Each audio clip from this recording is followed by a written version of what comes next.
আসসালামু আলাইকুম, সবাইকে স্বাগতম টিচিং উইথ চ্যানেল পক্ষ থেকে। প্রিয় শিক্ষার্থী অভিভাবক এবং দূর দূরান্ত থেকে যারা আমার চ্যানেলকে দেখছেন, সবাইকে আমার চ্যানেলের পক্ষ থেকে কৃতজ্ঞতা জানাচ্ছি। আমি আজকে আরেকটি নতুন নমুনা প্রশ্ন নিয়ে হাজির হয়েছি আমার ক্ষুদে শিক্ষার্থীদের জন্য। শিক্ষার্থীরা, তোমাদের পরীক্ষা কেমন হচ্ছে সেটা কমেন্টে জানাবে।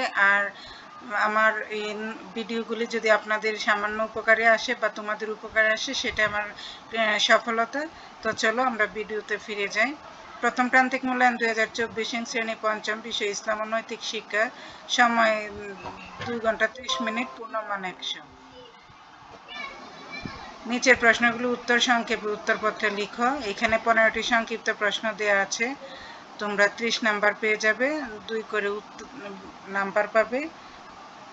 তো তোমাদের জন্যই আমার তাড়াহুড়ো করে প্রশ্ন দেয়া।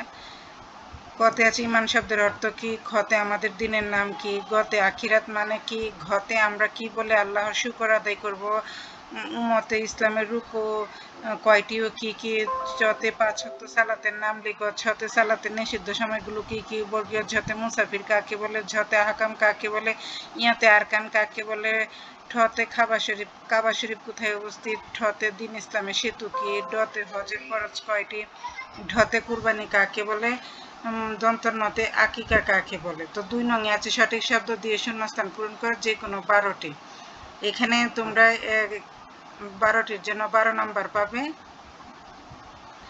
কতে আছে আনুগত্যের জন্য ড্যাশ প্রয়োজন, খতে আল্লাহ তাআলা গুণে ড্যাশ গুণান্বিত করতে হবে, গতে আল্লাহ তাআলা আমাদের ড্যাশ, ঘতে আমরা একমাত্র আল্লাহ তাআলার ড্যাশ করব, মতে আমরা কথা দিয়ে কথা ড্যাশ, চতে ড্যাশ ইমানের অঙ্গ, ছতে সালাদ ড্যাশ চাবি, বর্গীয় জতে ড্যাশ মানে সংক্ষিপ্তকরণ, ঝতে ঢাকা শহরকে বলা হয় ড্যাশ, ইয়তে ড্যাশ অর্থ জাকাত ব্যয়ের খাতসমূহ,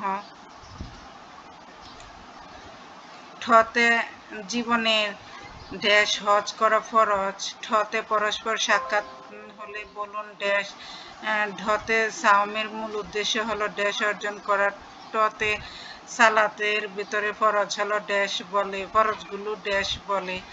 তো 3 নংয়ে আছে বাম পাশের সাথে ডান পাশে মিলকলন, 5টার মিলকরণের জন্য তোমরা 2 করে 10 নাম্বার পাবে। আর 4 নংয়ে আছে যে কোনো 8টি প্রশ্নের উত্তর দাও, 6 নাম্বার করে পাবে, 48 নাম্বার। কতে আছে সারা বিশ্বের পালনকর্তাকে, তার একটি গুণবাচক নাম লিখো, তাকে সন্তুষ্টি করতে তুমি করো এমন 4টি কাজের নাম লিখো। খতে আল্লাহ তাআলার 5টি গুণের নাম বাংলায় লিখো। গতে মুমিন কাকে বলে, মুমিন ব্যক্তি সম্পর্কে 4টি বাক্য লেখো। ঘতে আখিরাত কাকে বলে, এ সম্পর্কে 4টি বাক্য লেখো। উম্মতের নবী রাসূলগণের শিক্ষার মূল কথাগুলো কি কি, চতে ইবাদত কাকে বলে, ইবাদতের 4টি উপকারিতা লেখো। বর্গীয় জতে সালাতের আহকাম কাকে বলে, সালাতের বাইরে করণীয় 4টি কাজ লিখো। ঝতে সালাতের ওয়াজিবগুলো কি কি, ইয়তে মসজিদের আদবগুলো কি কি। তো এই ছিল আজকে আমার ইসলাম ও নৈতিক শিক্ষার ইসলাম ও নৈতিক শিক্ষার প্রশ্ন। আশা করি সবার ভালো লেগেছে। আর এতক্ষণ আমার সাথে থাকার জন্য আবারও ধন্যবাদ জানাচ্ছি। ভালো থাকবেন সবাই। আল্লাহ হাফেজ।